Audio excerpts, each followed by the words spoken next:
Buenas tardes a todos. Bienvenida María José Marchetti, directora general de Vivienda de la Comunidad de Madrid.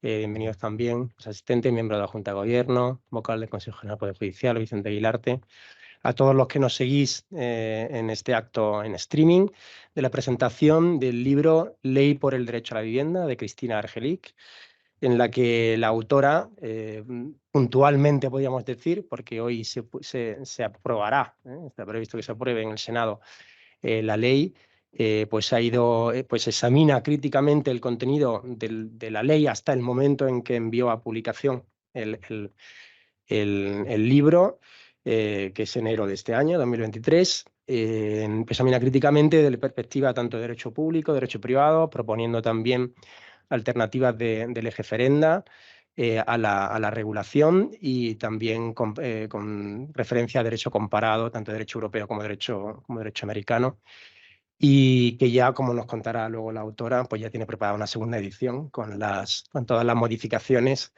de la propia ley, con el contenido que resulte de la publicación en el Boletín Oficial del Estado.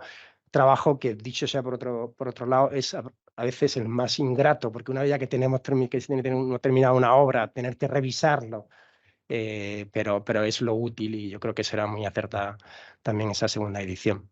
Tenemos con nosotros para la presentación del libro, además de la autora, a don Sergio Nassarri Aznar, que es catedrático de Derecho Civil de la Universidad Rovira y Virgili de Tarragona, que es también director de su cátedra UNESCO de Vivienda, doctor europeo en Derecho, máster en Economía Inmobiliaria por la Universidad de Cambridge, es también académico correspondiente de la Real Academia de Jurisprudencia y Legislación desde 2008 y ha sido también magistrado suplente de Audiencia Provincial de Tarragona. Ha sido consultor, entre otros, de la Comisión Europea, del Ministerio de Fomento de España, del Parlamento y el Gobierno de Cataluña, de la FAO, Asociación de Bancos Hipotecarios Alemanes, y asesor del Ministerio Alemán del Interior, esto me llama mucho la atención y lo hemos comentado antes, asesor del Ministerio Alemán del Interior, de la Construcción y de la Comunidad para la implementación de políticas de vivienda en Europa en la época de la presidencia alemana de la Comunidad en 2020. Es también pues, autor de varios libros, entre otros La garantía de valores hipotecarios, coautor y coordinador de diversas obras colectivas, como los patrimonios fiduciarios y el TRAT, o el acceso a la vivienda en un contexto de crisis, además de autor de más de 90 trabajos científicos publicados en España, y en Alemania, Francia, Suiza, Países Bajos, Portugal. Ha realizado estancias de investigación en diversas universidades, como Oxford, Cambridge, Duke, entre otras, también profesor visitante en diversas universidades, y ha participado también en diversas comisiones legislativas, tanto para el Gobierno de Cataluña como para el español, en materia de patrimonio fiduciarios o de reforma de arrendamiento urbano. Es y ha sido investigador principal, investigador en diversos proyectos de investigación, y fundamentalmente sus campos de investigación son la propiedad del derecho inmobiliario, el derecho a la vivienda, el mercado hipotecario, la titulización o el derecho privado europeo. Por lo cual yo creo que Sergio es una persona adecuada para también estar con nosotros y comentar esta obra de la ley por el derecho a la vivienda. Así que, Sergio, adelante, tienes la palabra. Muchas gracias. Bueno, pues muchísimas gracias, don Sebastián del Rey. Gracias por esta amable presentación. Gracias a la decana y al Colegio de Registradores por su amable acogida. A los profesores, profesor Aguilar, directora general de Vivienda, todos los demás registradores y registradoras que habéis podido venir, y sobre todo a la autora, a la que aprecio muchísimo, tanto personal como profesionalmente, por haberme invitado a intentar pues, darle una introducción a esta nueva obra. A mí me gustaría contextualizar ese trabajo, porque ustedes tendrán tiempo de ver ese trabajo, incluso ya directamente la segunda edición, contextualizarlo en la persona y en el trabajo que ha desarrollado hasta ahora pues, la profesora Argelich. Hace mucho tiempo que nos conocemos. Yo la conocí, no sé si ella se acordará, pero yo la conocí en la Universidad de Zaragoza, que era además un congreso sobre PropTech, de propiedad y nuevas tecnologías. Y yo estaba explicando ahí una cosa de blockchain y de tokenización y de repente, bueno, estaba un poco despistado luego y de repente me empiezan a hablar otros ponentes y tal, y de repente habla ella, ¿no? Y entonces lo dejé todo y digo, esto es muy interesante, esto sí que es interesante, ¿no?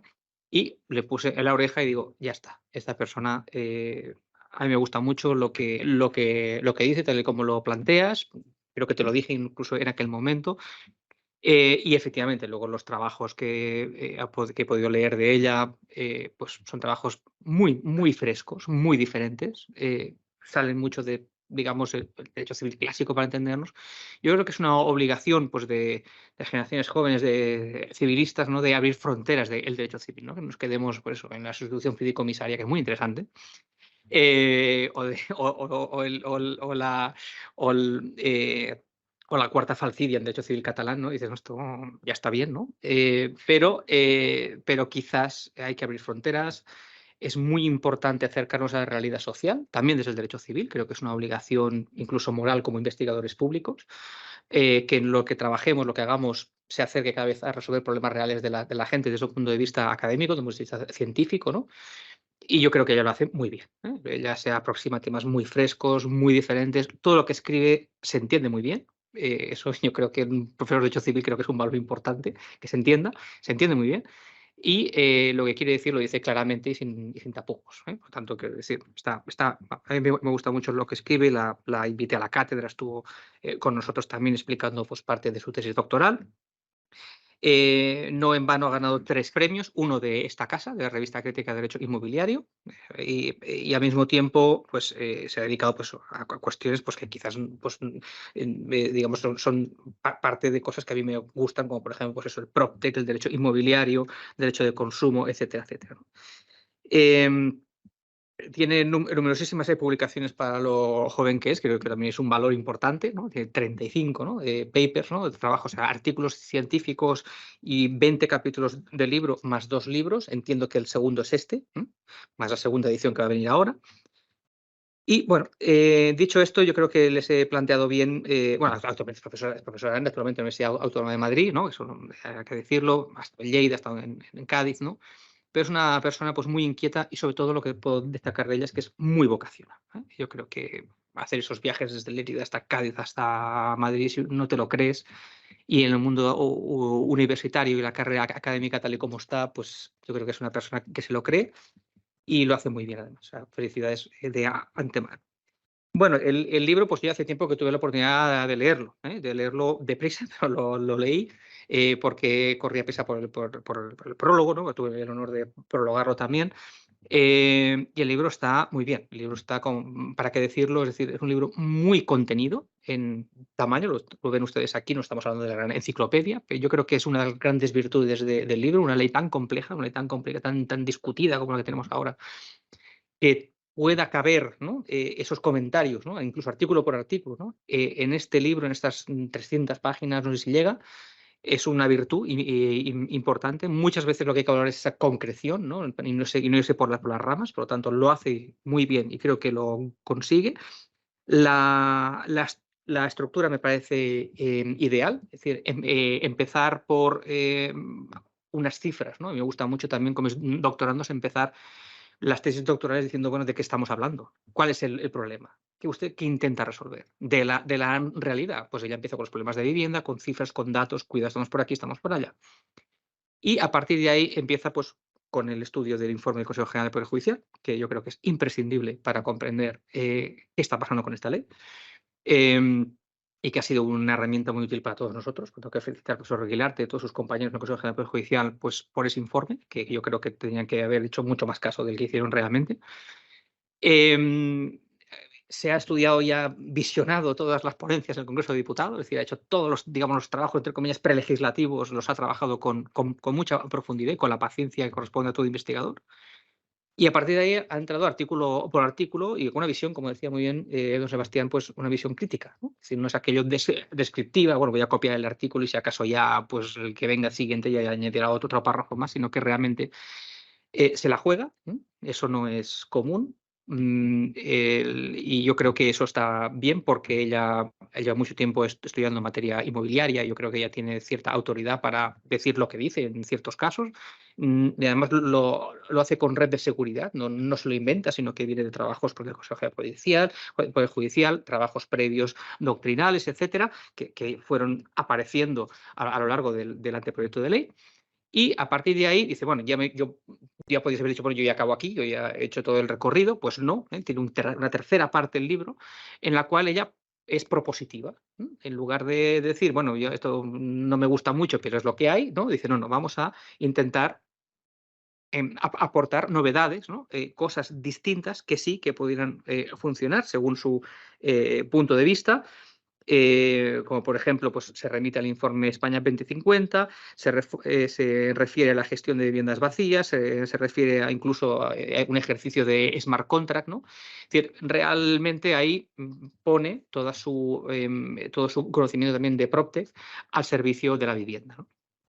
En definitiva, y no quiero alargarme más porque yo creo que le corresponde a ella, digamos, adentrarnos, ¿no?, en esta obra que nos ayudará a comprender esta incomprensible ley de vivienda, digamos, y por lo tanto es una obra imprescindible, corresponde a ella hacerlo, pero no sin antes pues, volver a felicitar.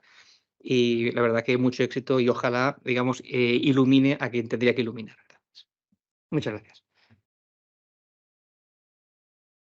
Muchas gracias, Sergio, por tus palabras. Luego supongo que en el coloquio también dará lugar a algunas preguntas de medidas concretas que te han parecido. Ya tengo una preparada sobre el prólogo, sobre qué escribe esto. A continuación tiene la palabra la autora del libro, doña Cristina Argelich, que es profesora ayudante doctor de Derecho Civil de la Universidad Autónoma de Madrid. Es doctora en Derecho con premio extraordinario por la Universidad de Lleida por la tesis doctoral sobre el arrendamiento forzoso de vivienda, premio de la revista Crítica de Derecho Inmobiliario a jóvenes juristas, ¿no?, en 2020 por el trabajo Remedio del consumidor ante la abusividad en los instrumentos no financieros. También premio universitario Arquímedes del Ministerio de Educación por el acoso inmobiliario, ya estaba todo muy dirigido. Es miembro del equipo de investigación del programa que dirige, que el investigador principal es Sergio Nasarre, Vivir en Comunidad, nuevas reglas para un nuevo paradigma. Y como ya ha comentado el profesor Nasarre, pues cuenta con más de 70 publicaciones científicas en total, varias monografías, Ley por el Derecho a la Vivienda, que es la que estamos presentando, la expropiación temporal del uso de vivienda, además de más de 40 ponencias en congresos científicos. Y lo hemos comentado antes, dada la juventud de la autora, sorprende un currículum como este, con estas publicaciones. Y nada más, le cedo la palabra. Cristina, tienes la palabra para hablar de tu libro.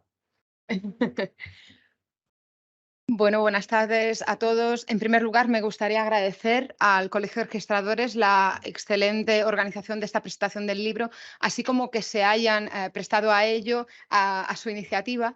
También me gustaría agradecer muy especialmente a Sergio Nasarre su excelente prólogo. A mí me gustaría destacar los últimos párrafos, sobre todo los dos últimos, respecto del prólogo de la obra, así como también a la editorial Thomson Reuters Aranzadi por la rapidísima edición y la acogida del manuscrito que presenté el pasado 9 de enero, que ha sido publicado con mucha rapidez y sobre la que ya va, en principio, va a publicarse la segunda edición de esta obra. La edición segunda, habida cuenta de que en el Senado no se ha apreciado ninguna enmienda, va a salir lo antes posible en cuanto ya se publique en el BOE y pueda introducir los últimos cambios, porque todas las modificaciones respecto del informe de la ponencia publicados ya en el Boletín Oficial de las Cortes Generales ya están incorporados. Sobre esta norma, a mí me gustaría llamar la atención en un aspecto concreto. Y es que para hacer una determinada política de vivienda, lo primero es que no se puede hacer a costa del particular y a coste cero por la administración. Y luego es que para implementar determinadas medidas hay que haberlas estudiado a fondo previamente para ver dónde se han aplicado, qué resultados han tenido, o para buscar alternativas, aunque no se hayan aplicado, que puedan funcionar en el contexto del acceso a la vivienda en España. Y esas son precisamente las dos cosas que no hace esta ley. La primera, aplica una determinada política de vivienda a costa del particular, a coste cero por la administración. El instrumento es muy conocido por la amplia utilización por parte de los legisladores autonómicos en esta materia, como son las suspensiones administrativas de derechos y las transferencias coactivas no expropiatorias. Estos son los dos instrumentos utilizados para, sin compensar al particular, intervenir en la función social del derecho de propiedad. Y por otra parte, tenemos que, evidentemente, hay un trasfondo sobre las medidas dispuestas que no se sustentan en la aplicación práctica o en los datos prácticos obrantes al respecto. También me gustaría indicar que desde que se presentó el anteproyecto de la norma y el anteproyecto en octubre del 2021 hasta su aprobación, de media la renta de los alquileres en España se ha incrementado en 170 euros. Esto se va, digamos, a incorporar en la segunda edición, pero el cálculo estadístico ya está hecho, 170 euros de media. Por cuanto medidas que se implementan a costa del particular y a coste cero por la Administración son percibidas, lógicamente, como un desincentivo negativo en la línea de los legisladores autonómicos que habían dispuesto medidas en esta materia. Y desde este punto de vista, en la ley, aunque evidentemente, digamos, para ello me remito al contenido de la norma, sí me gustaría señalar o centrarme en dos aspectos principales. Por una parte, el control de rentas y los efectos que ha tenido allí donde se ha aplicado, y por otra parte, la categorización de gran tenedor de vivienda. En cuanto al control de rentas, la aplicación en diversos estados de Estados Unidos fue un absoluto fracaso, por cuanto las viviendas se redujeron la oferta, se incrementó el precio y además existía una menor conservación de esas viviendas. Y además, los efectos, digamos, en su aplicación en Europa los tenemos tanto en Alemania, donde la diferencia en el cobro de la renta se cobraba en efectivo, se cobraba en B, mientras que de la aplicación en Cataluña, salvo, digamos, el asunto del control de constitucionalidad, efectivamente, porque no cabe regular prestación de arrendamiento de vivienda sobre pretexto de la competencia exclusiva en materia de vivienda, y ha sido cuantificado en un estudio del profesor García Montalvo y otros colaboradores suyos, por cuanto no se sustenta en una efectiva puesta a disposición o mayor accesibilidad en el mercado con medidas de control de rentas, precisamente por la ausencia de compensación al particular. Y en cuanto a la consideración de gran tenedor, ya informé al respecto con nulo éxito para el legislador de la Comunidad Valenciana, que acaba aprobando una norma sobre expropiación temporal de viviendas en la que hacía lo contrario de lo que se tenía que hacer, con los datos estadísticos en la mano, y que además en materia de gran tenedor de vivienda regulaba, al igual que otros legisladores autonómicos, que esta consideración fuera para el propietario, persona física o persona jurídica, titular de más de 10 viviendas. Con el trámite parlamentario de esta norma tenemos la desgraciada noticia de que las comunidades autónomas que puedan declarar zonas de mercado residencial tensionado podrán además rebajar esta categoría general de las 10 viviendas ya existente en legislaciones autonómicas a 5. Y sobre eso, aunque pueda parecer obvio, me gustaría indicar, digamos, con cierta, digamos, gravedad, que un gran tenedor no es el propietario persona física titular de 5 viviendas y que además atender a criterios cuantitativos excluye tratamiento legal a quienes verdaderamente son grandes tenedores de vivienda, no atiende a criterios particulares como el valor cadastral, como la dimensión en metros cuadrados o incluso la ubicación o la accesibilidad a determinados servicios públicos. Por tanto, la consideración cuantitativa de la categorización de gran tenedor, de la que ya informé para el legislador de la Comunidad Valenciana, no funciona, pero no va a funcionar en ninguna región donde se aplique, mucho menos ahora que esta ley, digamos, evidentemente tiene carácter estatal. Y ya para ir concluyendo, me gustaría llamar la atención también sobre la forma. No solo es importante el fondo de la ley, para cuyo análisis me remito al contenido del libro, sino también en la forma. Comentaba en un post para la Fundación Hay Derecho que de un académico lo que se espera es que sus trabajos estén bien fundamentados y bien escritos. Bueno, lamentablemente, en otras palabras, lamentablemente en esta norma nos encontramos que la fundamentación es exigua tanto en la exposición de motivos como en la aplicación práctica de las medidas propuestas en otros estados, al igual como también la técnica legislativa, con modificaciones parciales introducidas durante el trámite parlamentario. En el informe de la ponencia del Congreso de los Diputados puede verse resaltado en negrita aquellos aspectos que se han incorporado, donde a modo de maquillaje se procede a intentar, digamos, suavizar algunas de las expresiones, pero olvidando, igual que ya en la redacción del anteproyecto, su carácter técnico. Incide en la función social, digamos, supuestamente del derecho a la vivienda, cuando esto, digamos, no existe como tal, categorizado. Incide en la regulación del uso de la vivienda como propiedad privada, prescindiendo, digamos, al margen de los instrumentos que les serían propios. Si se aplica una determinada política de vivienda, no puede ser a costa del particular y a coste cero por la administración. Y además hay terminología cuyo uso es confuso para la adecuada técnica legislativa y la aplicación de la norma. Por tanto, recomendaría encarecidamente, primero, la toma en consideración, cosa que no se hizo, del informe del Consejo General del Poder Judicial, tanto en la primera como en la segunda versión, digamos el borrador y la versión que finalmente se aprobó, como también digamos, de aquellas opiniones expertas que fueron vertidas en el Congreso de los Diputados, en la Comisión de Transportes del Congreso, que parece que han caído en saco roto cuando diversos especialistas ya estaban aludiendo los defectos que tiene o que tendrá la aplicación de esta norma. El aumento de 170 euros en el alquiler de vivienda va a ser solo el aperitivo de lo que vendrá. Y lo que vendrá ya lo estamos viendo, por cuanto la reducción de la oferta es ostensible tanto en alquiler como en compraventa. Los precios han incrementado notablemente también como efecto digamos, de la reducción de la oferta. Esto es una realidad.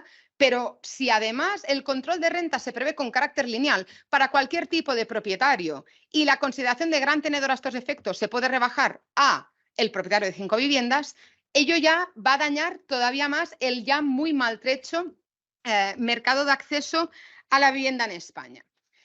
Por último, digamos ya para concluir, me gustaría precisar que en la segunda edición de la obra, además de haber incorporado todos los cambios introducidos en el trámite parlamentario, también llamo la atención sobre 2 cuestiones.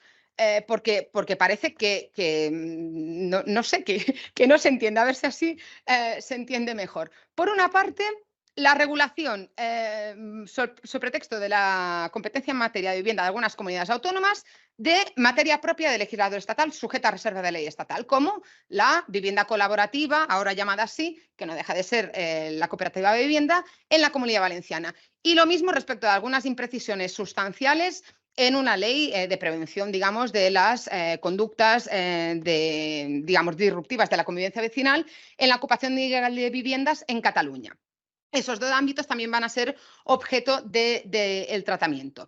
Y por último, si de alguna cosa podría servir la aprobación de esa ley, es para ahondar en una futura revisión por parte del Ministerio de Justicia y las comisiones, digamos, las secciones de la Comisión General de Codificación implicadas en ella para, a la luz de los cambios legislativos que es oportuno, digamos, realizar, al igual que ha sucedido en otras normas, proceder a una revisión a fondo de esta ley para que los efectos en el mercado no sean, digamos, ya tendentes a la permanencia o puedan revertirse en un lapso de tiempo no demasiado largo. Muchas gracias.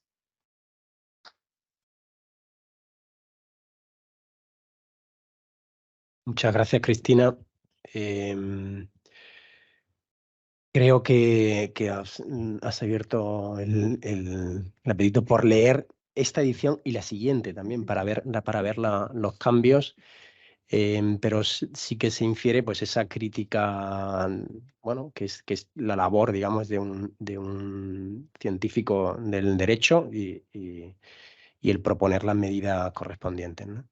Iniciamos ahora un breve coloquio. Si hay alguna pregunta, yo si queréis rompo el fuego con una primera para el profesor Nassarre, porque en el prólogo del libro comienza diciendo que deplora, podríamos decir así, que esta ley pues no haya conseguido los objetivos que debería tener, pero objetivos o por lo menos el contenido que debería tener, porque los objetivos todavía no se saben, y que además deplora que sea coincidiendo con el 160 aniversario de la ley hipotecaria, y hace una comparativa que me parece muy interesante con datos que creo que vienen de ese informe de la presidencia alemana de la Unión, que hemos comentado antes, en el que el índice de propiedad en España es muy superior al resto de los países europeos y lo basa en la asistencia de la ley hipotecaria, del registro de la propiedad en definitiva, de la protección a los propietarios y por tanto también el abaratamiento del coste del crédito hipotecario. Y me gustaría que estando en la casa en que estamos, pues hicieses pues, mención a este punto. Muchas gracias, Sergio. Pues muchísimas gracias. Bueno, pues la verdad que soy un fan de la ley hipotecaria, no sé cómo decirlo. Mi tesis doctoral, digamos, era sobre los valores del mercado hipotecario, donde tuve que lidiar con las cédulas hipotecarias, los bonos hipotecarios, los bonos de utilización hipotecaria, y me llevó pues entonces ya a comparar 36 países, ¿no? con sus sistemas de mercado hipotecario distintos, ¿no? Y las virtudes que tiene nuestra ley hipotecaria son impresionantes. Es decir, dar certeza al dominio de esta manera, dar certeza de cargas, me refiero a la primera, la 1861, ¿no? Luego a la 69, etc., ¿no? Combinado, ¿no? Con esa combinación magistral que yo, el primer capítulo de la tesis le tuve que bautizar porque no tenía nombre, por lo menos yo en aquel momento yo no le encontré el nombre y le llamé sistema de crédito territorial. Una cosa es el crédito territorial, otra cosa es el sistema de crédito territorial, ¿no? El sistema de crédito territorial hacen falta 3 cosas, ¿no? Hace falta certeza de dominio y cargas. Si no, nadie va a poner un duro en un trozo de tierra para nada. Eso se vio claramente y creo que el Colegio de Registradores tuvisteis un papel muy importante cuando cayó el telón de acero. Los países de Europa del Este dijeron, bueno, nosotros queremos desarrollar el país. Bueno, pues antes de tener una constitución, dotaros de una ley hipotecaria, dar certeza a las cargas y el dominio, y vendrán los americanos, los rusos que tengan que venir y os invertirán vosotros mismos y vais a poder desarrollar el país y luego ya tenéis una constitución con vuestras libertades, lo que queréis. Pero de momento que fluya el capital hacia el desarrollo territorial. Primer requisito. Segundo requisito, un sistema bancario desarrollado. Nosotros no lo tuvimos hasta la ley del banco hipotecario de 1872, que venía de Credit Foncier de 1852. Y en esa misma ley ya aparecieron por primera vez las cédulas hipotecarias como sistema de cierre en el cual tienes una hipoteca muy fuerte, un dominio muy claro, un sistema bancario que te pueda prestar a largo plazo, los alemanes llaman el Langfristige Kredit, prestar a largo plazo, y por otro lado tienes las cédulas que te refinancian todo este sistema. Esto nosotros lo tuvimos listo en 1872. Claro, o sea, fíjense, no sé cómo llama, ¿no? De 1861 hasta 1862. Nosotros tenemos todo. Claro, y hemos tenido, a pesar de todas las guerras civiles en el 19, de que el Código Civil se retrasó, da igual. Pero lo importante, lo que era el pilar del sistema territorial, ya está en 1872. Impresionante. Y duró hasta 1981 en esa forma. Eso es el gran éxito, ¿no? Eso es impresionante. Y a partir de 1981, ¿qué hicieron? Bueno, pues el Banco Hipotecario de España perdió el monopolio y abrieron el sistema bancario a más bancos para que prestasen a largo plazo y añadieron los bonos hipotecarios, las participaciones hipotecarias y en el 92 los bonos de titulización. Y ahí ya tenemos un sistema hipermoderno y completo de tal. Hay países que no tienen este sistema aún. O sea, en Inglaterra todavía hablan de su registro de la propiedad como el monstruo de Frankenstein. Uno, por un lado, el Land Charger Registry, y luego tienen el Land Registry, que es el otro, que le llaman el Rey Midas. El Land Registry le llaman el Rey Midas porque todo lo que entra allí queda bendecido y queda ya dorado y queda, aunque sea nulo el título, pues, y luego el Estado se pega un ardón de indemnizar a aquel que ha perdido el título. Uy, nos hemos equivocado, perdone. Ha perdido la casa, pero tranquilo que el Estado le va a pagar, pues se llaman el Rey Midas. Y el otro le llaman el monstruo de Frankenstein porque tiene un sistema de folio personal. De manera que no paran de nacer John Smith. Y aquel registro, de manera de matarlo nunca. Lo querían matar hace 40 años ya y no lo consiguen, ¿no? Entonces, bueno, fíjense que hay países que parecen, y ahí ligando con una pregunta en concreto, ¿no? Que parecen pues tan avanzados. Bueno, pues vamos a ver cuál ha sido el resultado de nuestra ley hipotecaria y de todo este sistema de crédito territorial tan avanzado y tan moderno, además impulsado por el ferrocarril, porque los primeros bonos que se lanzaron a largo plazo fue para la financiación de las vías del ferrocarril en el 19. Bueno, pues el resultado es impresionante. Es decir, que el 47% de la población española sea propietario sin hipoteca es una cuestión, es una estadística única en Europa, solamente comparable con Italia y con Malta y con Portugal. Y Grecia también tiene un alto índice, pero tiene unas problemáticas tan grandes, ahora parece que lo están poniendo, pero lo tiene tan grandes que funciona por su cuenta. Pero si ponemos siempre en el pack Portugal, Italia y Malta y España, que se acuerdan que nos llamaban PICS, ¿se acuerdan? En el 2007, perdón, nos llamaron PICS los nórdicos. Cuando les abrimos el tomate, el primer informe que se encargó sobre desahucios y sinhogarismo en Europa, nos lo encargaron a nosotros, y lo hicimos para la Comisión Europea, lo publicamos en 2016, y evidenciamos que nosotros siempre quedábamos mal retratados en desahucios y sinhogarismo porque éramos los únicos que los contaban. Éramos los únicos que lo estábamos contando desde el 2012. Entonces, claro, los datos llegaban a vosotros, qué mal. Claro, nosotros hacíamos el informe y decimos, ¿y vosotros? No numbers. Digo, bueno, entonces, ¿cómo sabes que nosotros estamos tan mal? Y tú también. ¿Pero qué estás diciendo? Y efectivamente, les daba... A los daneses, por ejemplo, no lo contaban porque les daba vergüenza, como muchas cosas. Les da vergüenza muchas cosas a los daneses, entre ellas contar eso. Los franceses solamente contaban los hipotecarios, recuerdo así, los alemanes tenían cifras, digamos, oficiosas, que no eran oficiales, muy parecidas a las nuestras de desahucios y sin hogarismo en los primeros años de la crisis, pero no las publicaban bajo ningún concepto, ¿sí? Además, tienen solamente datos a nivel de Land muy complicados, ¿sí? Y el informe, que es público, lo pueden ustedes visitar en Internet, revela pues, que España no estaba tan mal ni en los peores años de la crisis. Piensen que la justificación, y creo que lo comentas en el libro, de esta ley de vivienda viene de todo esto. Bueno, pues, perdón, ¿qué tienen que hacer los demás países que lo estaban tan mal o peor que nosotros? ¿Sí? Y no están haciendo nada de lo que está poniendo, y estoy totalmente de acuerdo con las tesis que defiende el profesor Argelí, ¿no? Y esto, digamos, y bueno, y dice, vale, esto muy bien, esto es historia, pero ¿esto cómo estamos ahora? Pues estamos muy bien. La tasa de sobreendeudamiento español está en el 10,1%. Que las personas, el número de familias que en España gastan más del 40% en algo relacionado con la vivienda, alquiler, hipoteca, luz, gas, lo que sea, es un 10%. ¿Eso está bien? No está bien, está mal. Claro que sí, hay margen para la mejora. Pues tenemos aquí el director general de vivienda, por ejemplo. Tienen que trabajar en eso, está claro, ¿no? No está bien. Ahora bien, ¿estamos peor que otros sitios? Bueno, los últimos 3 años sí. Es decir, este proceso de 15 años de expulsión de los más vulnerables, de los que menos tienen, de la propiedad, les ha llevado a un mercado de alquiler cada vez más caro y más precario. Y los últimos 3 años, por primera vez, España, en toda la historia reciente, ha superado el sobreendeudamiento familiar europeo, de la media en Europa.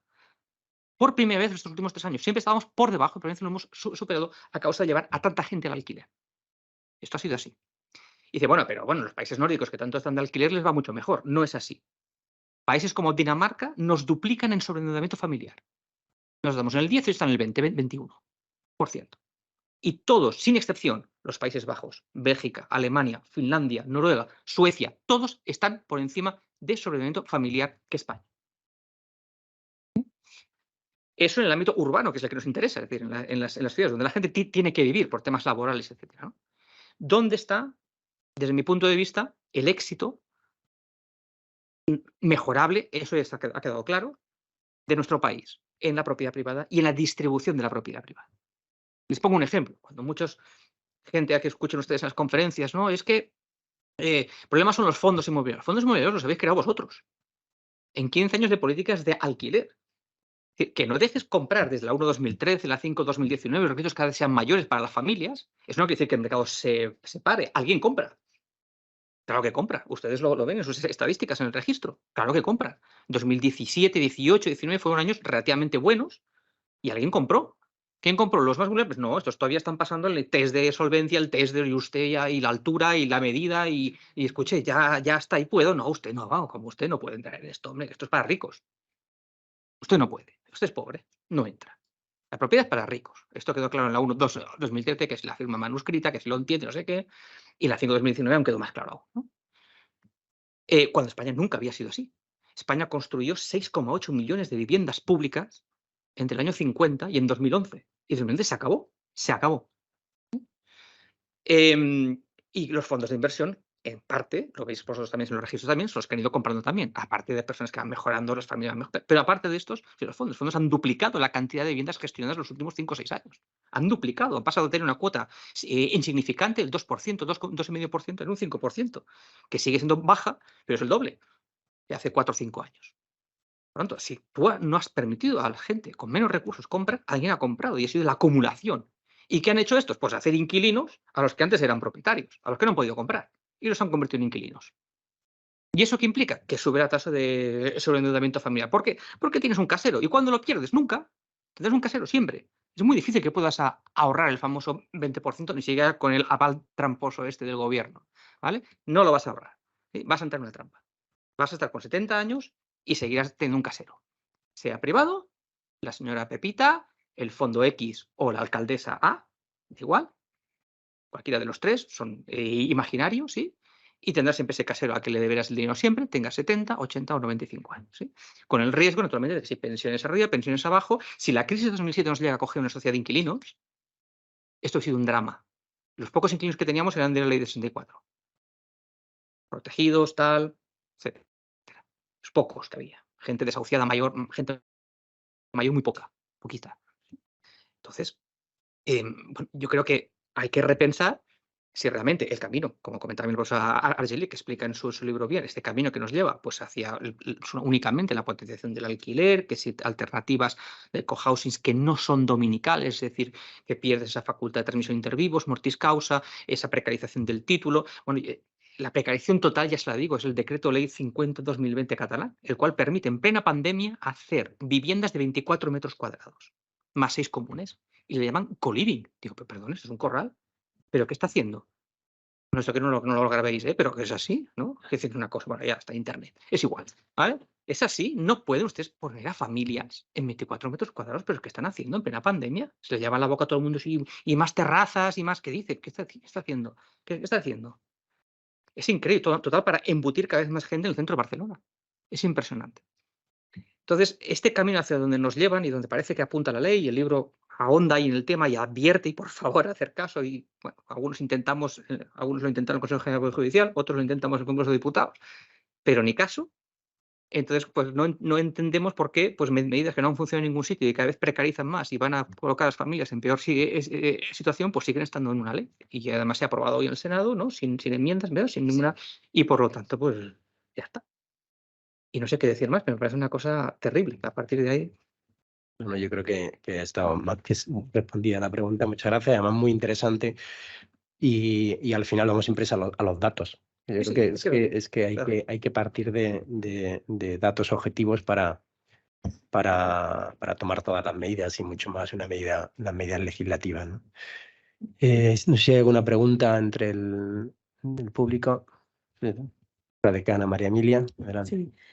No sé si, bueno, me ha encantado la exposición, doctora Argeli, la verdad es que da gusto además la claridad con la que se expresa. No sé si han pensado qué se entiende por tenedor de una vivienda. Me refiero a que, claro, si pensamos en el propietario del pleno dominio, del 100%, no hay duda, ya. Pero ¿qué pasa cuando una misma vivienda es imputable a distintos potenciales tenedores, por ejemplo, que son las cuotas indivisas? Porque nos podemos encontrar con un gran tenedor porque tiene un 10% de una vivienda que ha heredado de sus padres y entonces mientras se extingue o no se extingue la comunidad o se espera que el superviviente fallezca también, que es vamos a ver, una costumbre en muchos lugares, nos podemos encontrar que aunque tú tienes tu piso y de repente llegas a tener 5 porque tienes el patrimonio de tus padres a repartir con tus hermanos, pero también aquellos casos en los que estás casado en gananciales o en separación de bienes y que sobre una misma vivienda concurren 2 titulares. ¿A quién se le imputa la vivienda? Puede ocurrir que haya 5 grandes tenedores, teniendo en total entre todos 5 viviendas, no 25. Entonces, no lo sé esto cómo se ha estudiado o qué, porque, claro, nosotros tenemos por la ley que certificar, o sea, de las titularidades para poder conocer quién es o no gran tenedor y queríamos hacerlo bien, por eso.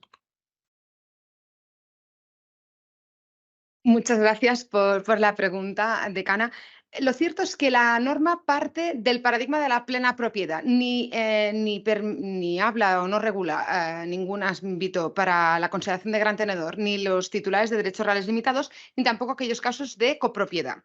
Ni, digamos, en virtud de la herencia yacente, que digamos ahí sí que hasta la aceptación de la herencia y demás, ni tampoco en la comunidad ideal hasta que no se disolviera la sociedad de gananciales al respecto. Y ese es uno de los problemas de acudir a criterios cuantitativos, porque además de la consideración de 10 viviendas reducible a 5, si así lo establece la comunidad autónoma, es que además refiere que la superficie construida debe ser de 1.500 metros cuadrados, y ahí es donde, digamos, yendo a la realidad material, vienen los problemas. ¿Qué hacemos con una vivienda que sea divisible cumpliendo las condiciones de habitabilidad en 10 viviendas, pero que no reúnan esos requisitos o que, por ejemplo, digamos, escapen a la consideración de vivienda suntuaria que incluso las excluiría del ARAU? Todas estas cuestiones son las que no aparecen reguladas porque yo creo que ni tan siquiera se ha planteado. Nadie se ha planteado de quienes han redactado esta norma, y muy probablemente porque se carecía de especialistas en la materia. Si el anteproyecto hubiera salido del Ministerio de Justicia, muy probablemente no tendría este contenido, porque alguien habría pensado en la copropiedad, vivienda, alguien habría pensado en situaciones en donde la copropiedad todavía no se ha consolidado, etcétera. Nadie ha pensado en eso y al único criterio cuantitativo que se ha acudido es al de las 10 viviendas, 5 viviendas de los 1.500 metros, cuando, por ejemplo, hay legisladores autonómicos que ya hablaban desde la ley 18/2007 en Cataluña y luego posteriormente diversos legisladores siguieron sobre las entidades financieras, filiales inmobiliarias, entidades de gestión de activos inmobiliarios, que en cualquier caso eso, digamos, desde el punto de vista del sentido común, que normalmente es el menos común de los sentidos, convendría a cualquier persona que es un gran tenedor, pero gran tenedor, desde luego, no cabe convertir ex lega a quien no lo es. Una persona física titular de 5 viviendas no es un gran tenedor, pero con la ley en la mano sí. Y eso también justifica, por eso también agradezco mucho la presencia hoy de la Dirección General de Vivienda de la Comunidad de Madrid, eso también justifica por qué hay comunidades autónomas que ya han manifestado que van a inaplicar la ley. No se trata de un capricho en ningún caso, se trata de que ya los efectos son manifiestos con el aumento, el incremento de la renta de 170 euros de media. Yo misma en mi municipio, en el norte de Madrid, evidentemente no en Madrid capital, porque ni tan siquiera un profesor modesto universitario puede pagar los alquileres que se piden, esos efectos ya se ven.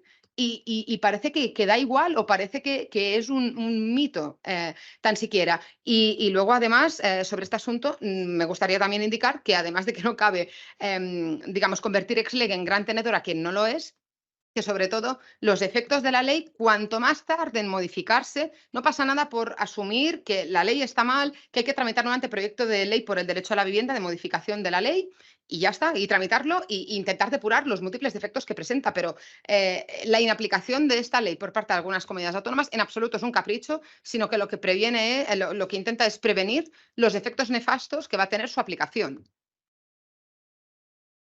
Bueno, y de hecho me parece muy completo. Yo dándole el otro día vueltas a este tema, por ejemplo, simplemente el concepto de vivienda, el concepto de vivienda es un concepto que dan aquí que es arquitectónico. Es decir, no pone lo que es el factor X, es el factor moral que vincula a una familia con ese sitio y que lo diferencia de una oficina o de un garaje. Pero bueno, aparte de esto, si combinamos el artículo 3A, que es el que define qué es una vivienda, con el artículo 2 de la LAU, pues nos vamos a encontrar que, yo qué sé, el 30, 40, 50, 60% que está de arrendatario viven en sitios que no son vivienda.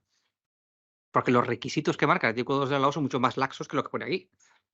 Que aquí dice que reúne las condiciones mínimas de habitabilidad exigidas legalmente, pudiendo disponer de acceso a espacios y servicios comunes del edificio en el que se ubica, todo ello conformidad con la...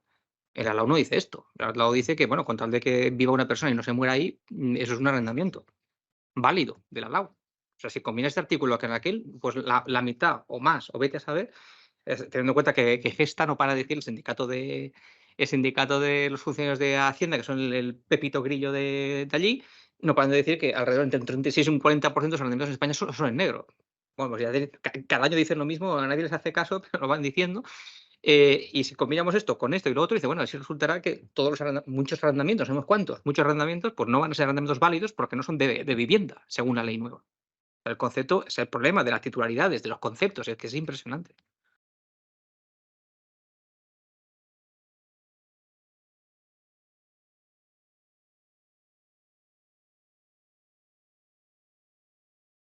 No, gracias. Claro, no me ha dado tiempo de ver nada ni eso. Voy a comentar muy brevemente. Yo, cuando hicimos el informe del Consejo, realmente la primera, es un poco cotillo, la primera versión que dio allí se había hecho en la casa, o sea, lo hacen los letrados, básicamente. Y cuando lo vimos Enrique Lucas y yo, que fuimos los que a él le chirreaba todo el tema de la competencial, y a mí me chirreaba el que se había producido además un vaciamiento del derecho de propiedad privada, que veo que no está muy tratado. Yo creo que si era, vamos, a lo mejor pues, lo he mirado a todo correr, pero a mí la conversión de la propiedad de la vivienda en una propiedad estatutaria, como fue lo del suelo, la propiedad del suelo, a mí eso me parecía y me sigue pareciendo salvaje.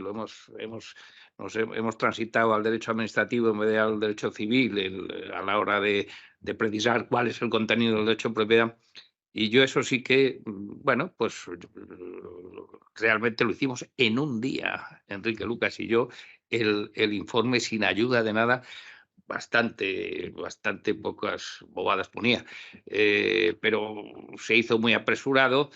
y porque nos parecía que un informe complaciente como el que había en la primera instancia, pues en el primer, pues no tenía mucho sentido. Hicimos lo que pudimos. Yo no aparecí, mejor no aparecer, porque si aparezco yo empiezan a contar enseguida que si los registradores, que si los notarios, que si los... Bueno, pues se puso, en vez de ponerme yo, bueno, pues es la realidad. Entonces, entonces yo no, vamos, pero colaboré mucho con Enrique en hacer todo el tema de esa concepción estatutaria, de los temas civiles, etcétera. Además, por cierto, he visto que Lucas le pone este tuteo, le pones como magistrado y no es magistrado, es catedrático de Derecho Constitucional. Pero en la segunda edición, si llegas a tiempo, por lo menos por cambiar. Eso por un lado. Y ya, yo creo que el gran problema que tenemos, yo desde que empezamos con la ley de arrendamientos, la vieja del 85, todo era que iba a servir para poner en alquiler, porque estábamos, a diferencia de Europa, teníamos una tasa del 10. Yo creo que los datos, como siempre han sido relativamente mentirosos, nunca les ha hecho nadie caso. Claro, el dato que has dado antes yo creo que hay que partir y difundir, vamos a ver qué ha pasado en los últimos tiempos, qué ha pasado porque se diluye. Bueno, ya están diciendo lo de siempre, que van a disminuir las viviendas en alquiler, que van a subir los precios, pero es mentira. Entonces, yo creo que lo primero de lo que hay que partir es pedir cuentas, vamos, pero sobre una base que veo que está hecha y que por lo que dice Sergio, eso hay que difundirlo, pero por todos los sitios, oiga.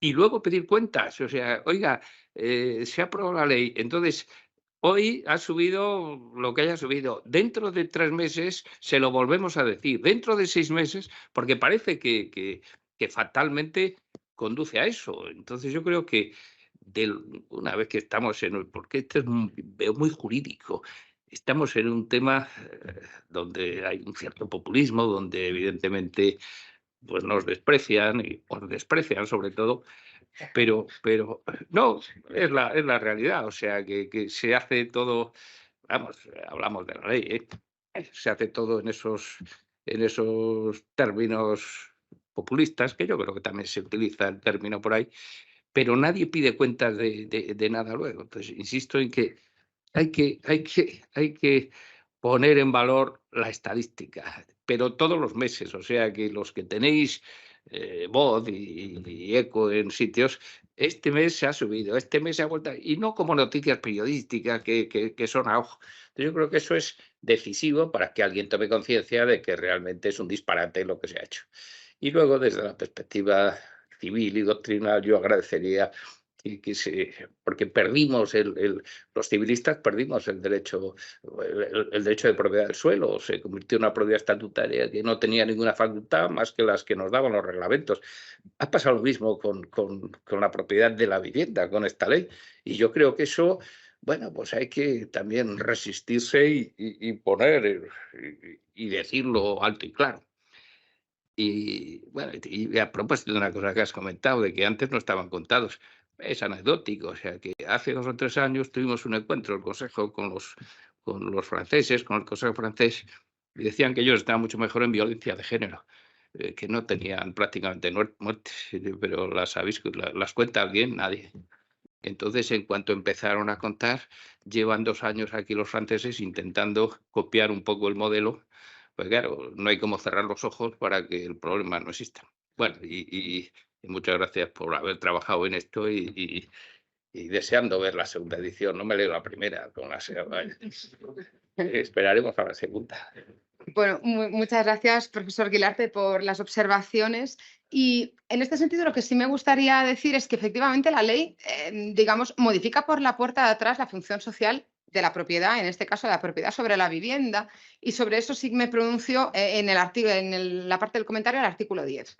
Por cuanto, claro, la utilización de las transferencias coactivas no expropiatorias de las suspensiones administrativas de derechos no dejan de ser una regulación, digamos, tangencial, pero que afecta al contenido esencial de la función social de la propiedad y que, bajo mi punto de vista, poco van a resolver. Si al final de lo que se trata es de resolver el acceso a la vivienda, así poco se va a arreglar.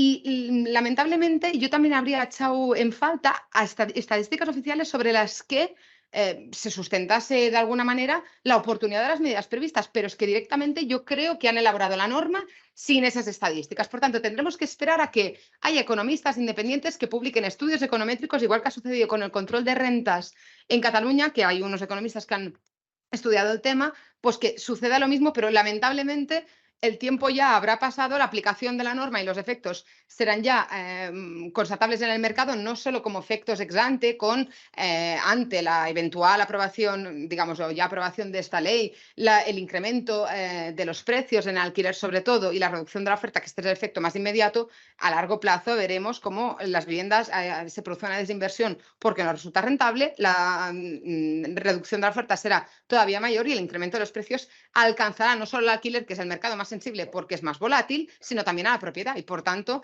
desde este punto de vista, es cierto que el trabajo de los académicos, de todos, en cualquier ámbito, sea, digamos, bueno, llamar la atención sobre estos puntos, pero que es cierto que aunque, digamos, yo desde mi posición he llamado la atención, pocas veces se ha hecho caso, ni aun emitiendo un informe previo, que es lo que debería hacer cualquier legislador, acogerse, por ejemplo, el legislador estatal en el informe España 2050 que él mismo encargó para regular las medidas previstas, porque resulta sorprendente como el profesor Nassar propuso la propiedad temporal y la propiedad compartida, que sí que entrarían dentro del ámbito de competencias del legislador estatal. En Cataluña se pudo hacer, digamos, por el régimen competencial, y que no se haya previsto nada al respecto. Resulta sorprendente por cuanto es el propio legislador quien encarga ese informe a modo de ejercicio de perspectiva de lo que tiene que ser la vivienda en el 2050. Bueno, pues parece que nadie ha echado cuenta de esto, ni tampoco de las advertencias que en diversas instancias se fueron sucediendo durante la tramitación de la norma. Parece que eso no ha importado y, por tanto, ahora lo que quedará es sonrojar con estadísticas y desde un ámbito académico, cada uno desde su posición, bueno, la ley por el derecho a la vivienda no funciona y la solución probablemente se encuentra en la línea de otras leyes en ámbito estatal que por efectos no deseados en su aplicación se han tenido que modificar. Bueno, en entrar en razón, ser un poco sensato y humilde si la técnica legislativa de la norma es como lo que es, incluso después del trámite parlamentario del Congreso de los Diputados. Insisto que los errores no se han depurado, muchos de ellos no, salvo la eliminación de las cantidades entregadas a cuenta para compraventa de vivienda de obra nueva, donde reproducía otra vez las disposiciones de la ley de contrato de seguro. Eso afortunadamente se ha eliminado, pero el resto está igual prácticamente y por tanto, bueno, necesitará la norma una honda revisión. Lo propio sería que fuera el Ministerio de Justicia para evitar efectos indeseados en la aplicación de la norma y sobre todo que el carácter técnico sea lo que predomine en la norma y no lo que yo denominaba en otra publicación,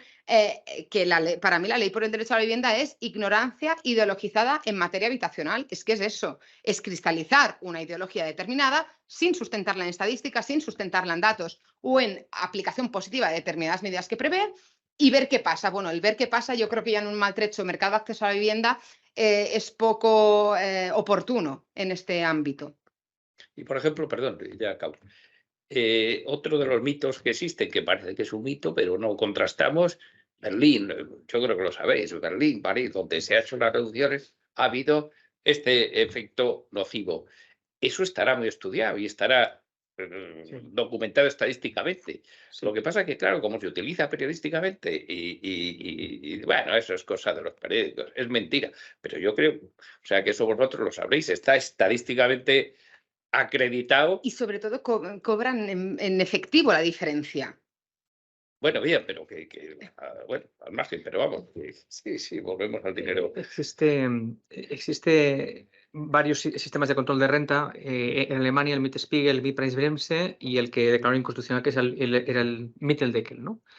El Mietspiegel, que es un sistema de referenciación voluntario en el Código Civil, el BGB, pactable, por lo tanto, con excepciones, es decir, con la posibilidad de salir del sistema de tablas, ha funcionado relativamente bien durante 30 o 40 años. Esos años 70 que ha estado funcionando y ha contenido los aumentos. Lo que se compara, por ejemplo, los precios en las grandes ciudades alemanas, Múnich, Frankfurt, Berlín, tal, con París, las grandes ciudades de Inglaterra, etcétera, los precios están muy contenidos. Es decir, esos 40 o 50 años de este pacto voluntario, yo estuve haciendo investigación tanto con la Mieterbund como también con Haus und Grund, es decir, con los propietarios y con los inquilinos. Estuve con ellos, fui a Berlín a propósito, estábamos trabajando con la Generalitat para el tema este, y fui a entrevistarme con los presidentes. Digo, no entiendo por qué siendo voluntario pactáis control de subida, no de contratos nuevos, sino de aumentos. Dice, porque, y eso especialmente los propietarios, se pregunté, ¿no? Y dice, sí, porque nosotros por entonces es muy cómodo, porque sé que no nos quedaremos nunca desfasados. De manera que como allí los alquileres son indefinidos, pues yo no me preocupo nunca más. Simplemente ya sé que no cobraré más que la media de mi barrio, porque está hecho por barrios, pero tampoco menos. Por lo tanto, pues de aquí 15 años, 20 o 25 años, se irá actualizando solo y yo no me preocupo más. Por lo tanto, eso es una comodidad pactable. Que no te gusta, puedes salirte del sistema. Pero el hecho es que más del 90% de los alquileres en Alemania están hechos así, con el Mietspiegel. ¿Cuándo lo empezaron a liar? Cuando pusieron el Mietpreisbremse, que es el freno de renta en relación a los contratos nuevos, que es lo que copió Cataluña en la 11-2000, que fue el desastre total. Y además copió el Mietendeckel y además la normativa administrativa que tienen con multas que en Alemania son de 15.000 euros hasta 90.000 euros. Cataluña. Un desastre. Yo siento ser aún más pesimista que vosotros dos, en el sentido de que ellos saben perfectamente que nada de lo que ponen aquí va a funcionar. Lo saben, pero perfectamente. Y no, porque es que, bueno, de hecho estuve con el profesor Kolodinin de Berlín, precisamente en Lisboa, hace 2 semanas, y él ha hecho un estudio, porque es una persona además muy metódica, ha hecho un estudio de los únicos 160 papers que hay en el mundo, ha comparado, qué sé, 70 países, es una burrada lo que ha hecho, ¿no? 160 papers que hay con análisis económico de efectos de control de renta en todos esos países. Bueno, no hay ni un solo paper de los 160 que diga que ha sido positivo. Ni uno solo. Es lo que hay que difundir un poco, que sea pero periodísticamente. Profesor, le digo, les da igual. Llegará al punto, de aquí unos meses, y lo vamos a ver, que digan, nos hemos quedado cortos con la ley. ¿Ves cómo va a peor? Tendríamos que haber sido aún más duros. Y aquello que usted comenta, que vamos, que ya coincidimos en aquella reunión virtual, y menos mal que usted lo dijo también, porque yo también lo estaba viendo, que es que la combinación de la disposición final sexta, es decir, la competencia civil del Estado, con el 10 y el 11, y lo combinas con el 7 y con otros más, te sale la expropiación masiva de las viviendas en España, la especie de tutela administrativa del Estado. Cuando dice, por ejemplo, ¿no? el 11.1, ¿no? Sí. Uso y disfrute propios y efectivos de la vivienda conforme a su cualificación, estado y características objetivas, de acuerdo con la legislación en materia de vivienda y además la aplicación de data. El artículo 7, función social. El artículo 10.1, igual. ¿Vale? Mezclan derechos y obligaciones igual, eso yo creo que les da igual. Sí. ¿Vale? Pero la finalidad es, usted no lo puede usar para poner una academia de inglés. Si su hijo ya tiene una casa, no puede tener 2. Y usted se muere, pues el Estado ya decidirá aquí va. El momento que sacas del Código Civil esto, es impresionante el impacto de esto, ¿no? Pero yo creo que lo saben perfectamente, yo creo que eso está más que planificado. No puede ser que nadie, habiéndolo dicho, lo hemos dicho en el Congreso de Diputados, delante de 40 diputados, lo dije abiertamente, se lo dice así, digo, están expropiando las casas de los españoles. No sé, yo creo que lo entendieron, bueno, claro, no se puede decir más claro. Pues yo creo que les da igual. Y yo creo que de aquí a unos meses nos vamos a encontrar con las primeras cifras, efectivamente, de los estudios econométricos. En Cataluña tardaron 1 año y 3 meses, 1 año y 4 meses en llegar, pues bueno, más o menos ese plazo. Verán que no funciona, dirán, ¿veis? Tenemos que haber hecho más. Sí, eso es... Y será mucho más dura. Será mejor no sacar nada, entonces. Claro, ese es el tema. Es que va a llegar. Ojalá me equivoque. Ojalá me equivoque. Claro, estuve con el profesor Kolodinin la semana pasada, hace 2 semanas en Lisboa. Y él me corroboró, dice, Sergio, no entiendo lo que estáis haciendo en España. Un profesor ruso que lleva muchísimo tiempo trabajando en Alemania. Todos sus trabajos, consultados, son trabajos excelentes, econométricos. Dice, no entiendo nada. Entonces, siento ser pesimista ahí, pero creo que lo saben y les da igual y ya está. De hecho, el año pasado, en la revista Crítica, publicamos en enero o febrero un artículo donde demostramos que todas las leyes de vivienda que se habían aprobado en España y en Cataluña y en el resto de España, en los últimos 15 años, no tenían ninguna base econométrica, ninguna base científica alguna.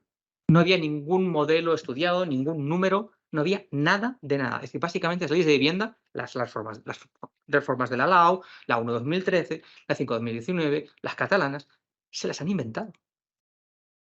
Se las han inventado. Entonces, claro, después de cada reforma, es que vamos a peor. ¿Y qué esperas? Bueno, pues esto va a ser igual. Como bien decía el profesor Angelic, aquí no hay ninguna demostración de que realmente hay una base. De hecho, hemos detectado incluso muchas exposiciones de motivos con mentiras. son falsas. Mm. Exposición de motivos falsas. Entonces, y lo hemos dicho, yo lo dije incluso en la escuela judicial hace 2 o 3 años, justo antes de la pandemia. En la escuela judicial, delante de un montón de jueces ahí, digo, ya habéis visto que todo esto es falso, este es falso. Pero exposición de motivos. Esto en el Parlamento de Cataluña dijo, es falso, se equivocan de año, esto no es verdad. Delante de los diputados catalanes, da igual, les da igual. Y a cabo de meses se aprobaba igual. En este caso es la 1-2021, que es el tema de los ocupas en Cataluña. No, perdón, la 1-2000, no, era la 1-2022, acabó siendo la 1-2022, pero que venía de 2017. ¿no?